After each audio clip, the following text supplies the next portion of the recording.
Hello everyone, my self सी मितेश पवार। और आज के एसएससी एफआर लेक्चर में हम लास्ट मिनट रिवीजन करने जा रहे हैं आईएस 20 का।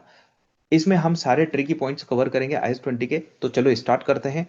ट्रिकी पॉइंट नंबर 1 से, recognising a government grant before the condition are meet. तो बहुत सारे बच्चे क्या करते हैं, गवर्नमेंट जैसे अनाउंस कर देती वैसे गवर्नमेंट ग्रांट को रिकॉग्नाइज कर लेते। नहीं, जब तक कंडीशन मीट नहीं होती तब तक गवर्नमेंट ग्रांट रिकॉग्नाइज नहीं की जा सकती। तो क्या कंडीशन है? दो कंडीशन है। रीजनेबली एश्योरेंस होना चाहिए कि आपको गवर्नमेंट ग्रांट मिल जाएगी, और दूसरी रीजनेबल एश्योरेंस होना चाहिए कि आप कंडीशंस को मीट कर दोगे। अगर ये दोनों कंडीशन सेटिस्फाइड होती है तो आप गवर्नमेंट ग्रांट को रिकॉग्नाइज कर लेना। एक एग्जांपल देखते हैं इसका। Example 1। Example, government grant subsidy of 10 lakh if company hired 500 workers. अगर 500 वर्कर्स अगर हायर करते हो तो आपको ये सब्सिडी मिलेगी। ठीक है, सब्सिडी मिलेगी। ईयर 1 कंपनी ने क्या करा, 200 वर्कर्स हायर कर ले। Not sure it will be the meet target, लेकिन ये श्योर नहीं है, रीजनेबल एश्योरेंस नहीं है कि ये कंडीशन को मीट कर देंगे। तो क्या करेंगे, यहाँ पर रिकॉग्नाइज करेंगे क्या? नहीं करेंगे। तो गवर्नमेंट ग्रांट रिकॉग्नाइज नहीं होगी ईयर 1 में। ठीक है, grant can not be recognised. Year 2 company reaches 500 workers, यानी कि इसने कंडीशन मीट कर दी। कंडीशन मीट कर दी तो आप क्या कर लेंगे, ये सेकेंड ईयर में जाके यहाँ पर ग्रांट को रिकॉग्नाइज कर लेंगे। ठीक है। अब दो सिचुएशन और बताता हूं इसमें। आपको कैश अभी तक नहीं मिला तो भी कर सकते हो क्या? हाँ, आपने कंडीशन मीट कर दी। मान के चलो आपको कैश मिल गया, जैसे ही अनाउंसमेंट करा वैसे ही क्या कर दिया कंपनी ने, आपको कैश भी दे दिया गवर्नमेंट कि आप 500 वर्कर्स हायर कर लेना। क्या जब कैश मिला मुझे तब गवर्नमेंट ग्रांट रिकॉग्नाइज करूंगा? नहीं। जब तक कंडीशन सेटिस्फाइड नहीं होती तब तक नहीं करना, यानी कि सेकंड ईयर में ही करे, है ना। तो irrespective of the cash received और not. Tricky point number 2, asset से रिलेटेड ग्रांट। अब ये बहुत कंफ्यूज करता है बच्चों को, असेट से रिलेटेड ग्रांट। तो इसको इसके दो मेथड्स हैं। आपको ग्रांट मिली, किसके लिए मिली? असेट्स से रिलेटेड ग्रांट, मतलब किसी असेट्स के लिए मिली। तो आप दो ट्रीटमेंट, जो भी ग्रांट मिली उससे क्या कर लेना, अपनी असेट्स की कॉस्ट को रिड्यूस कर देना। तो इससे इंपैक्ट क्या जाएगा, इससे आपका डेप्रिसिएशन कम लगना चालू हो जाएगा। असेट्स की कॉस्ट कम हुई, डेप्रिसिएशन कम लगेगा, है ना। तो कम डेप्रिसिएशन लगेगा मतलब कि अल्टीमेटली पीएनएल क्या हो रहा है, इंक्रीज हो रहा है ना। कम डेप्रिसिएशन मतलब कि पीएनएल में क्रेडिट हो रहा है उतना अमाउंट। पहले मान के चलो डेप्रिसिएशन लग रहा था असेट्स के ऊपर 10,000, अब गवर्नमेंट ग्रांट मिलने की वजह से 8,000 लग रहा है, यानी कि 2,000 का कम डेप्रिसिएशन लग रहा है। तो मैं ऐसा बोल सकता हूँ कि 2,000 अल्टीमेटली क्रेडिट हो रहा है, कहां पर? पीएनएल में।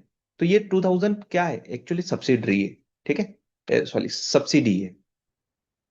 चलो, तो मेथड नंबर 1 का एग्जांपल बताता हूं मैं।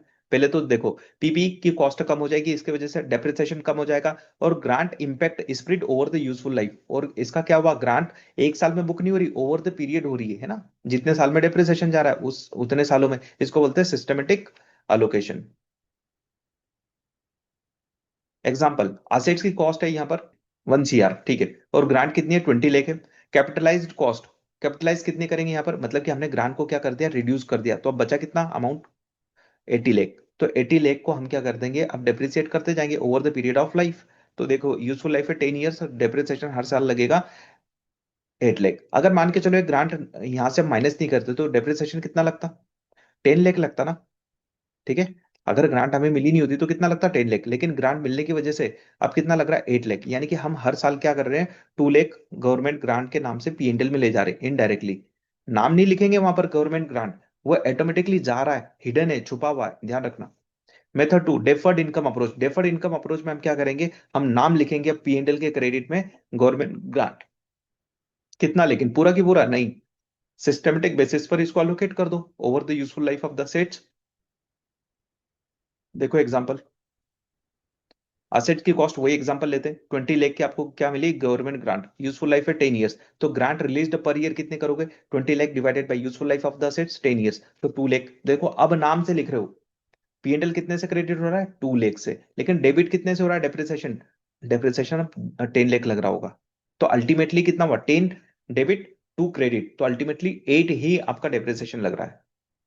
P&L effect each year, depreciation 10 lakh, grant income 2 lakh, net impact 8 lakh, लिखा भी है यहाँ पर। स्टूडेंट ट्रैप में आ जाते हैं क्या, assets grant always reduce the cost. वो हमेशा क्या सोचते हैं कि कॉस्ट को ही रिड्यूस करना है।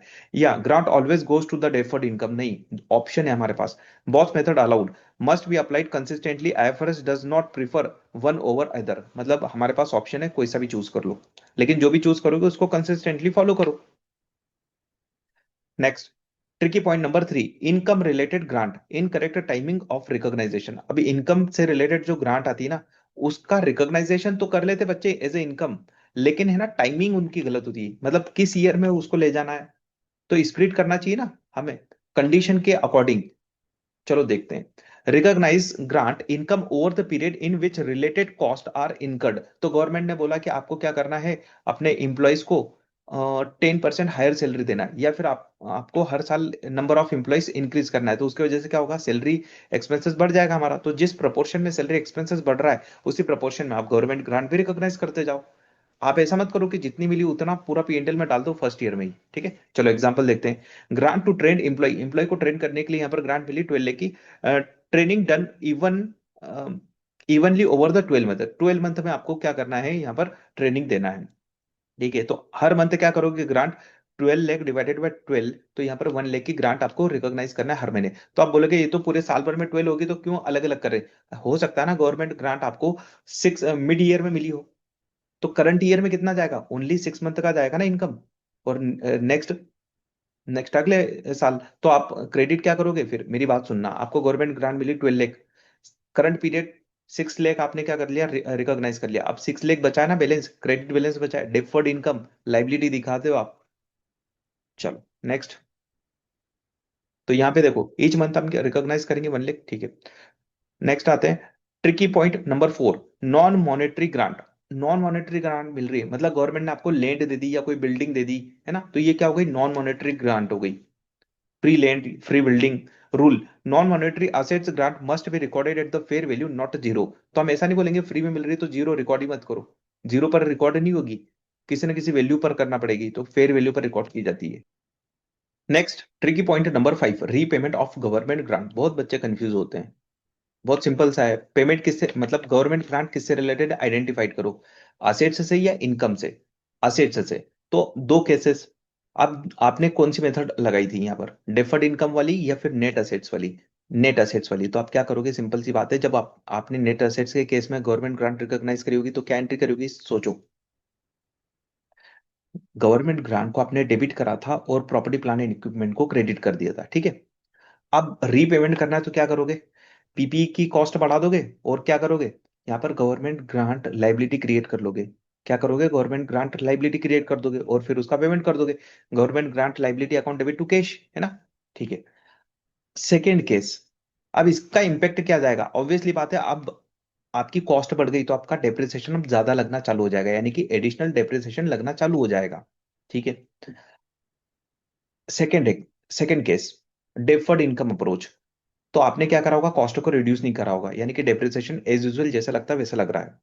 इंपैक्ट कहाँ आएगा, गवर्नमेंट डेफर्ड इनकम अकाउंट में आपका कुछ ना कुछ बचा होगा। जैसे फॉर एग्जांपल के लिए, ये एग्जांपल से समझाता हूं, है ना। असेट्स की कॉस्ट कितनी है, 1 CR, 1 करोड़, और ग्रांट कितनी है, 20 लाख। ये डेफर्ड इनकम है, क्या है, डेफर्ड इनकम, लाइफ कितनी है, 10 ईयर्स। तो आपने 10 साल में ये गवर्नमेंट ग्रांट पीएनएल में ले जाना है, यानी कि रिकॉग्नाइज करना है। तो 2 साल में कितनी करी होगी, after 2 years entity fails condition must repay. तो आपने कंडीशन मीट नहीं करी, तो आपको क्या करना पड़ेगा, यहाँ पर रीपे करना पड़ेगा। तो आप पीएनएल में कितना ले गए, 2 लाख, 2 लाख, टोटल 4 लाख ले गए, कितने ले गए, 4 लाख। तो 4 लाख को 4 लाख आप पीएनएल में ले गए थे, तो पीएनएल अकाउंट डेबिट हो जाएगा 4 लाख से, ठीक है। अब बताओ आपके डेफर्ड इनकम में कितना बचा होगा, 20 लाख माइनस 4 लाख, 16 लाख अकाउंट में बचा होगा, आपकी लाइबिलिटी दिख रहा होगा, उसको क्या कर दोगे, डेबिट, और क्रेडिट क्या कर दोगे, कैश। तो ये हो गई एंट्री, आपने क्या कर दिया, रीपेमेंट। डेफर्ड इनकम 16 लाख और पीएनएल एक्सपेंसेस 4 लाख, ठीक है, कैश। ये समझ में नहीं आता कि पीएनएल में 4 लाख क्यों, अरे वो आप इनकम ले गए थे ना, अब वो इनकम है ही नहीं आपकी, आपको तो वापस देना पड़ रहा है।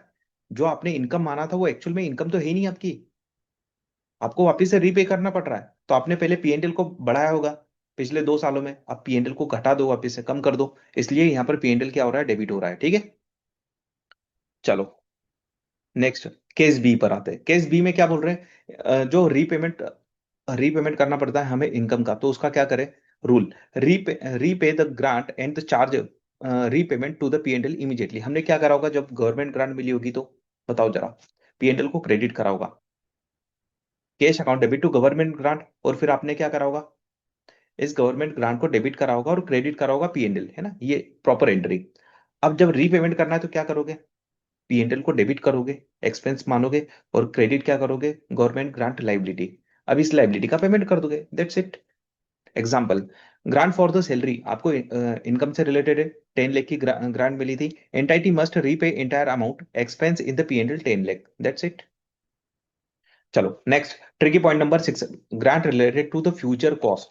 तो grant relating to the future cost must be deferred and matches. तो मतलब जितना एक्सपेंसेस करते जाओगे, यानी कि कंडीशन मीट करते जाओगे, उतना आप क्या करते जाना, इनकम मानते जाना, ठीक है। तो यहाँ पर एग्जांपल देखते हैं, ग्रांट मिली आपको 6 लाख की, पर्पस क्या है, फ्यूचर रिसर्च प्रोजेक्ट करना है आपको, है ना, 2 साल में करना है। तो आप जैसे ग्रांट मिली वैसे रिकॉग्नाइज मत कर लेना पूरा, फर्स्ट ईयर में आधा करना और सेकेंड ईयर में आधा करना, मतलब कि डिवाइडेड बाय 2 कर दो, सिंपल सी बात है। तो 6 लाख डिवाइडेड बाय 2 कितना होगा, 3 लाख। ये हर साल हम क्या करेंगे, रिकॉग्नाइज करेंगे P&L में। चलिए, तो हमने IS 20 से रिलेटेड सारे ट्रिकी पॉइंट यहाँ पर कंसिडर कर लिए हैं। अगर वीडियो आपको अच्छा लगा हो तो प्लीज लाइक और शेयर कर देना, और हमारे चैनल को सब्सक्राइब करना मत भूलना। ओके बाय एवरीवन, मिलते हैं नेक्स्ट लेक्चर में।